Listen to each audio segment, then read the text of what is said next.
सह वीर्यं करवावहै तेजस्विनावधीतमस्तु मा विद्विषावहै। ॐ शान्ति शान्ति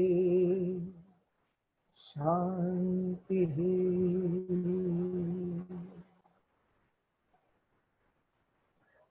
प्रातः स्मरामि हृदि संस्फुरदात्मतत्त्वम्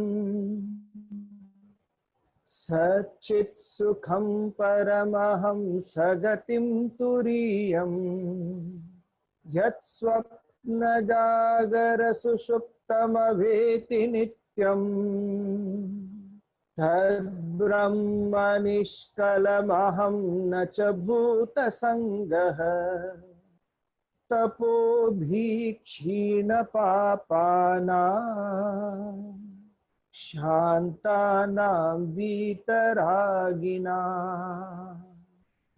मुमुक्षोऽनामपेक्षोऽयम् आत्मबोधो विधीयते।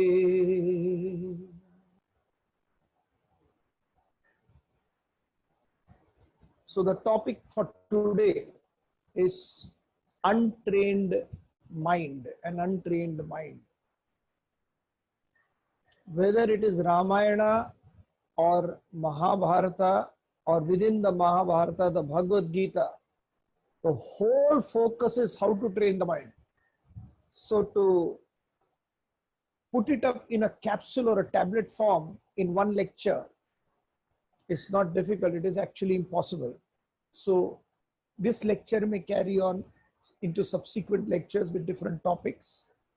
The target always will be to control the mind.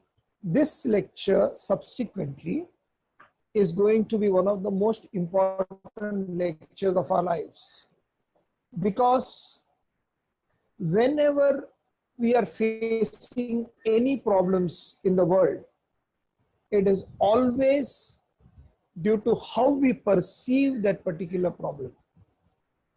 And if the mind is more powerful within us, then it will react in entirely a different, and may I say, a negative way. The mind can be trained. We'll come to that eventually. So first, before the training of the mind begins or training of the personality begins, we need to understand what havoc or what problems can an untrained mind do. In certain schools, when the child is in 6th standard and 5th standard, what they do is they take these children to an outing. In prison, in some countries they follow, they take them to prison, they take them to rehab centers, and they show the children what happens if you consume drugs, what happens if you live an unethical, corrupt life in a jail. The idea is, even before the world teaches how pleasurable it is to do the wrong things, the child needs to be educated on what happens, the repercussions of when you do wrong things. So if anybody has been near the Himalayas, Rishikesh, there is a lot of Ganga Aarti going on, so if you see them, thousands and thousands of people doing Aarti. It's a very smooth flow of the water going on there. But if anybody is gone a few kilometers, I think it is 25 to 30 kilometers beyond that point of Hari Ki Pauri, where the Aarti is being done, you come across a junction where you actually see the Ganges water as one flowing. But it is bifurcating itself, it is dividing itself into two rivers. One river goes on the right side and the other goes on the left side. The river, the same Ganga going towards the left side is called Mandakini. It is completely wild. So nobody goes there. You can just see the flow of the river. The potential flow is tremendous. Wild, untamed river. While on the right side, that river is beautifully drained. It is beautifully put into platforms and all things. So you look at that river and then conversely this river, you don't understand that it is the same river. Coming from the same source. Exactly is the situation with our mind. If there are steps taken for our mind properly, disciplining it in the right way, then it becomes the river Ganga. And river Ganga in its smooth flow is always pujaniya. In Hindi we say pujaniya means always respected. Similarly, a controlled mind going on its path in a smooth, calm way is always respected by whoever comes in contact with that mind. We are not talking at present of Ganga.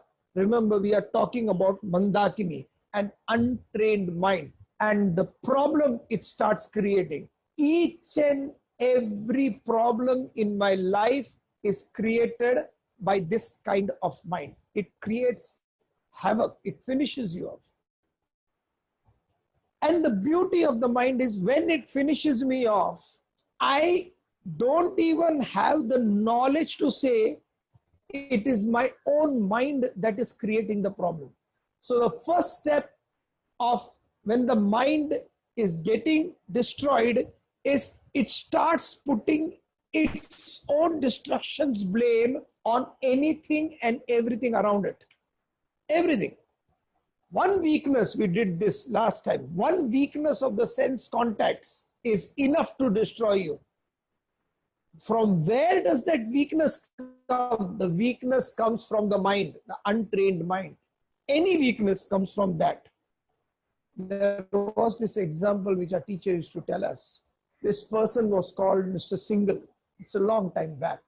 And he was picked up. He went to the airport to pick up our teacher. Then he went home. As he went home, he entered the gate of his house, a palatial house.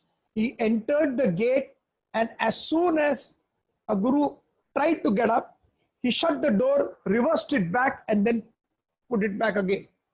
And then he stopped the car. Teacher got down.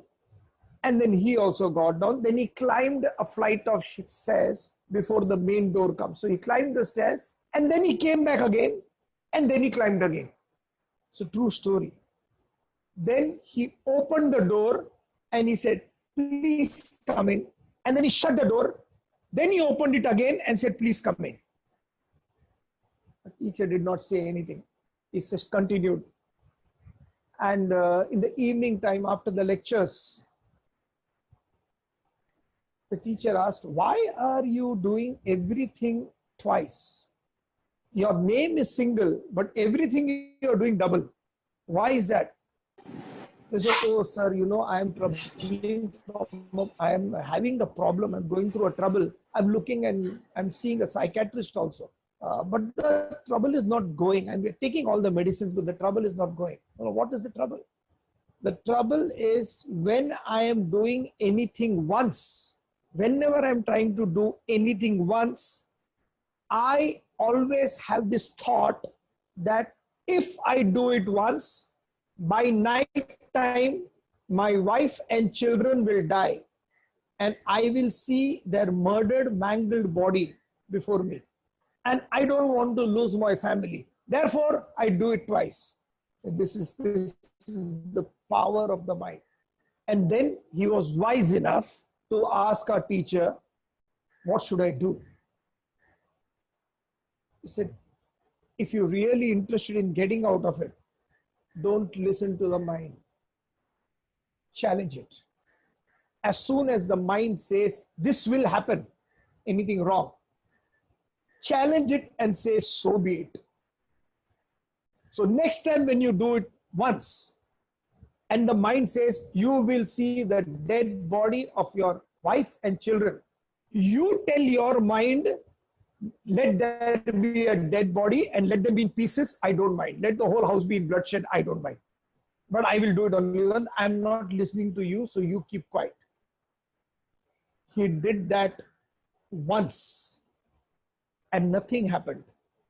And then he came to know that how his mind was troubling him.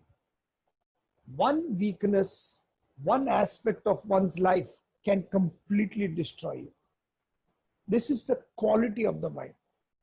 Yudhishthir, Dharmaraj Yudhishthir in the Mahabharata is considered to be the son of Dharma. Son of Dharma means Yamraj. He knew everything about what is right and what is wrong. And he had a weakness for gambling. Even though advised by everybody around that, listen, this guy Shakuni is a cheat and very good at his art of playing. Don't you go there, otherwise you will end up losing everything.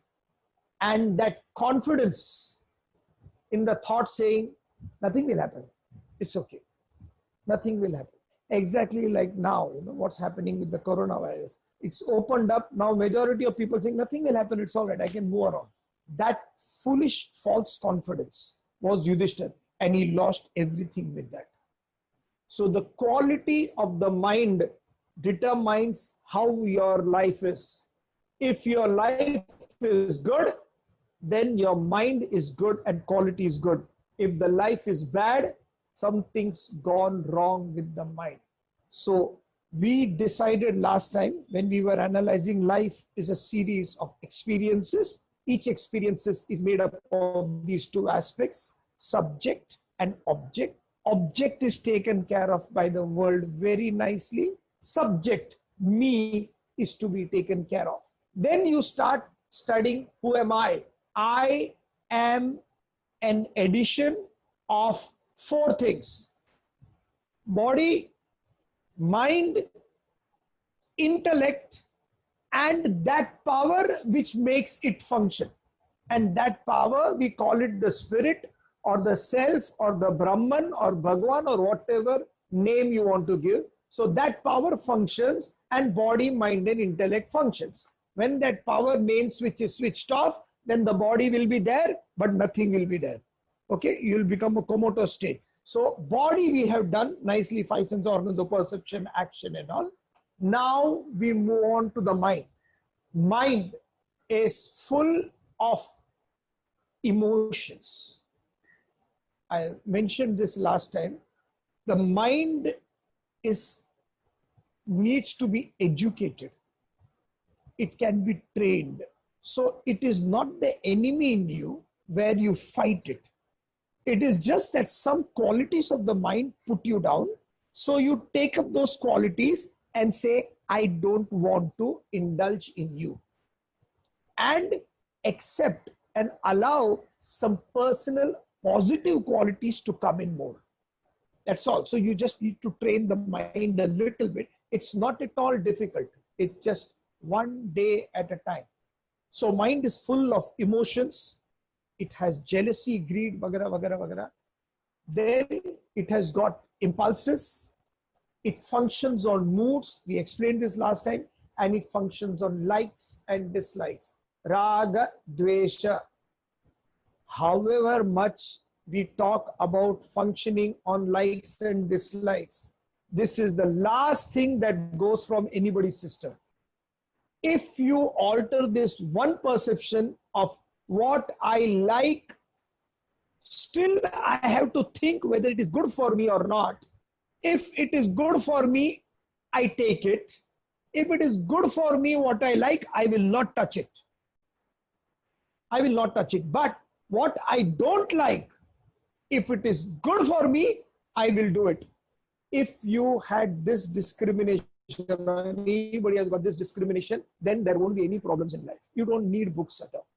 We need books because all is ulta sulta now. We eat what we are not supposed to eat.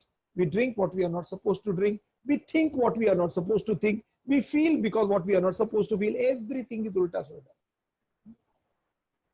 What, in the Bhagavad Gita, actually a sequence of 4 verses come by Krishna, where Arjuna says, where is the enemy? Krishna says, fight the enemy, and he's ready with the sword. Show me the enemy, because in between, in chapter 3, it comes in form and says, come on, I'll fight, show me the enemy. And Krishna says, Kamesha Krodesha Rajoguna Samudbhavaha. It is the desire, it is the Krodha, anger, that is born out of Rajas, that is the enemy. Annihilate it, destroy that. Enemy is not outside. There is no power in the world that can disturb you. Your mind itself is the most powerful equipment which can disturb you, and it has got the power to make you understand that it is somebody else. So it's a double fault. So likes and dislikes. What you like, just don't follow. What you dislike, don't just avoid. Use your intellect, discrimination, power of discrimination of how to go about it. So when you function on these likes and dislikes, you destroy the whole thing. You see, in a sequence, Ravana had everything in his life. He was rich. In fact, the Granthas say Ravana was so rich that he had a huge tree overlooking his palace near the boundaries of his Lanka. And in this huge tree was a bird. And another bird used to come and sit by that side of that bird. And that bird was made up of gold. The tree was made up of gold. The bird was, that was the prosperity of Ravana. Ravana's younger brother was Kubera, the finance minister of gods. He was Ravana's younger brother, cousin brother. This was how much rich was Ravana. In a golden palace he was staying. He had as many ladies in his harem and a wonderful wife, Mandodari, in his palace, completely devoted to this guy. There was nothing in the world which he lacked except that insufficiency in the heart. This is not enough. So just as Shurpanakha comes and says, that woman I saw in the jungle and she was really beautiful, talking about Sita, Ravana said, I need to possess her. He had everything. This is what you have to understand about the mind. So all these granthas, whether it is Ravana, whether it is Hiranyakashyap, all these people have been given these stories just for this sake. Don't undermine the power of your mind. One of the most dangerous things in the world. It can create a world, it can destroy. Mind is in its own place. It can create a heaven out of hell. It can create a hell out of heaven. So an untrained mind, what are the qualities of these mind? As I told you, when you are talking about the mind, don't study it as a subject somebody else is speaking. Okay, have you heard of a fruit called Rikwantu? Beautiful fruit. I tasted it once. It is very pulpy. It looks like orange, but it smells like an apple once you cut it. One of the most tastiest fruits, really. You should try it sometimes. As soon as I say it, and I ask you, so what fruits do you like? Which one is your favorite? You tell me, sir, mango, sir, apple, sir, peach, sir, strawberry, sir, lychee, some fruit. And you score by that, you swear by it saying that this is what it is. And now I have told you all this also I have tasted, but I have tasted Rikwantu also. It is amazing. Now, since so many people, you are all listening, you switch off and go outside and you tell others, you know, You know what is the most tastiest fruit? Another person will say, is it apple? Is it a pineapple? Is it mango? Rick one too. Very tasty. Pulpy, you know, it smells like a mango. A cut, it smells like an apple, and it has got this orangey pulp. It's very tasty. How do you know? How do you know means what? My teacher told me. I heard him just now. Rikonto is the tastiest fruit. You have heard, and after explaining what Rikonto is, X amount of years, you ask me, sir, where did you actually taste this fruit? Then I tell you that maybe I don't remember whether I tasted, but my teacher told me that it is very tasty. This is how people start learning from other people's experiences. So when I'm telling you, study the mind, we have to do is remove our own mind. Don't do it physiologically, okay? Remove our own mind and keep it before us and say, oh, this is what my mind is. This is what. So one quality, when I say you match it, this quality is in my mind. This person is, and that same thing is qualified in the textbook also, in the Bhagavad Gita.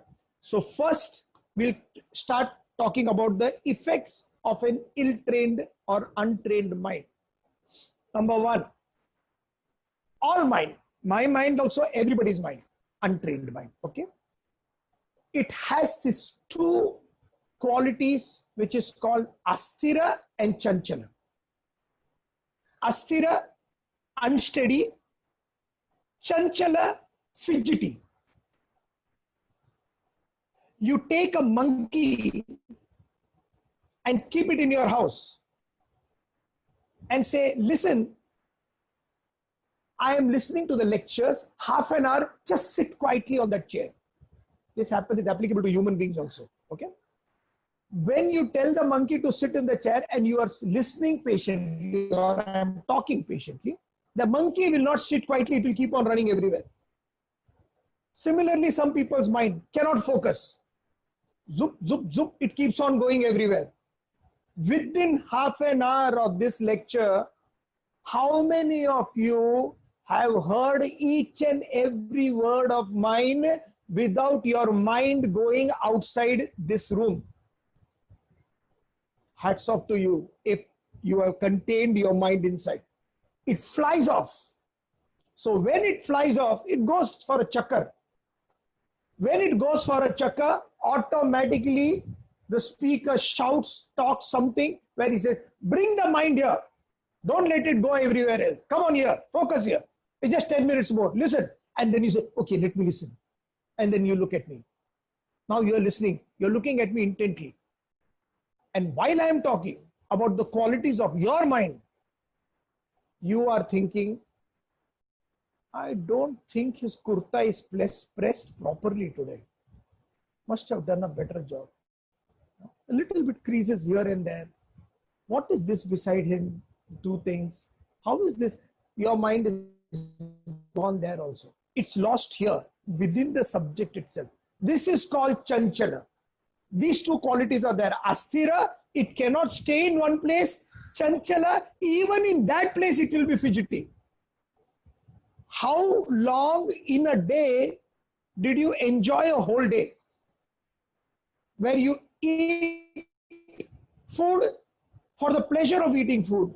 Where you drink water for the pleasure of drinking water. For exercises for the pleasure of exercises without your mind going anywhere else. You live that one experience, multiplied by 100 times, and understand what the sannyasis are living for a lifetime. That kind of peace and quietude. So asthira, chanchala, it keeps on moving. Second quality of my mind, darpuk hai. Afraid, frightened of everything. Everything. So whenever I go for a jog outside, you know, and when I try to run marathons sometimes, when I'm running, everybody is running with me, but I can't keep up with their pace. Youngsters, so they're running faster. And so my mind says, why are you even running? You know what will happen? At this age, with your problems, what you have, if you run too much, you will die. You will collapse. You will die of heart attack. Didn't you hear about that so-and-so thing who died of heart attack? You should not run. You should not run. And every time, nowadays, it doesn't happen. This used to happen 6-7 years back. And every time I used to tell you, shut up. If I have to die, let me die now. Doesn't matter. I am not going to die 100 times before actual death comes. What is going to happen? What's going to happen? What's going to happen? What is going to happen? Chinta chita saman. Chinta जिंदों को जलाती है, चिता मुर्दों को. You die once. Rather than being afraid of doing anything. This is my mind. I'm not talking about yours. This is my mind. It is fearful. It is afraid. Therefore, it needs to be educated, saying you keep quiet, do according to the capacity, whatever it is. Afraid. Third quality of my mind, whatever I have done in the past, it is attached to that. So all the things we have done, all the accumulations of wealth and name and fame and what all people have said, good things about me or bad things, I am blocking all that, keeping it in my hand, and I am attached to it, constantly attached to my past. Therefore, whatever I am attached to the past, when good things are attached, I don't have a problem. It becomes my ego. You know what all I have achieved? When bad things, memories get attached, then the mind goes every time behind and reminds you, remember what happened? And if you remember what happened, you'll end up in trouble. Therefore, you should command the mind by saying, listen, I remembered what happened, but now I'm enjoying what is present. Whatever has happened, let it happen. That time I was different, ignorant. I was not thinking properly. See, every 7 years, my body changes. My blood changes. All the molecules in my body changes, so says the doctor. Every 7 years. So whatever mistake I did, it did, gone. Now I am a new person. I will not commit the same mistakes what I did before. Therefore, since I will not commit the same mistakes what I did before, I will never cry again the way I cried before. I will never get attached to my past and sit and brood over what happened, because for me, what is happening is more important at present. So my mind, it is attached to the past. Therefore, that attachment of the past in Hindi is called bhoot, bhootkal, ghost. Get away from the ghost. You move. Somebody asked a famous saint, Muslim, Sufi saint, Rabia. She said, and then she was in her devotion to Allah, and she was asked that, Rabia, do you believe in God? She said, yes, of course I believe in God. He is all to me. Then the same person asked him, do you believe in this ghosts and the negative aspects of life? Rabia's answer was one of the most beautiful answers. She said, I love God so much that I don't have time to think about anything else. I love God so much that I don't have time to think of anything else. This is what I'm talking about. So, no attachment to the past. No anxiety about what will happen, what will people think about me if I do this way or that way. We are more afraid of what people will think about me rather than acting. Somebody asked in Akbar Birbal's thing, the joke, Akbar, what he did was he drew a line on the blackboard and says, anybody, can you make my line shorter? So all the ministers came with a duster and they rubbed the line and said, now it's become shorter. Except Birbal. He took the chalk and put a bigger line by the side and said, now it's become shorter. The only way to teach the world and the only way to teach people who put you down, saying that you cannot do this, you have been stupid, you don't have brains, so darling, don't talk, keep quiet and just sit and you belofy the roti and sabji, you are fit only for marriage and breeding children. You don't have an intellect or intelligence to do anything else. To all such people who told me that you are no good, you can't do anything in life. It's happened in my life, therefore I'm saying this. Anybody who says you can't do, keep quiet. Don't talk. How can you say this? You know what I did. You know how many times. Don't talk. You focus on your life and make that life better and that line longer. You focus on your growth, and one day I guarantee you the world will sit and notice it. Not for the sake that they should notice it. It's not important.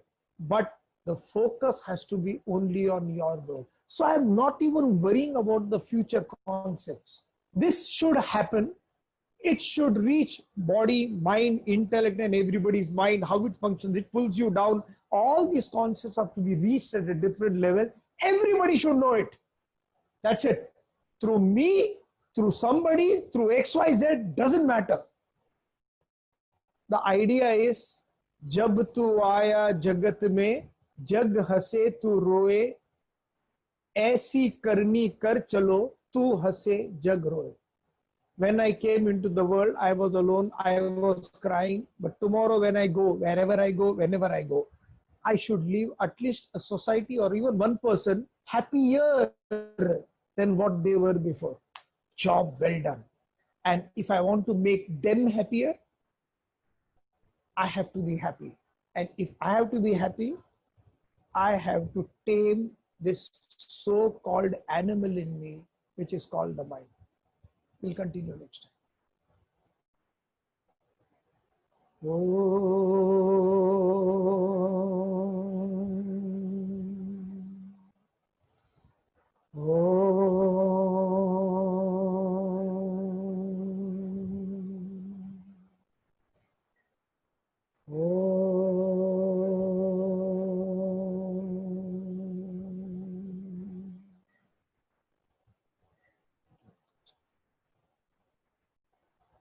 Thank you very much.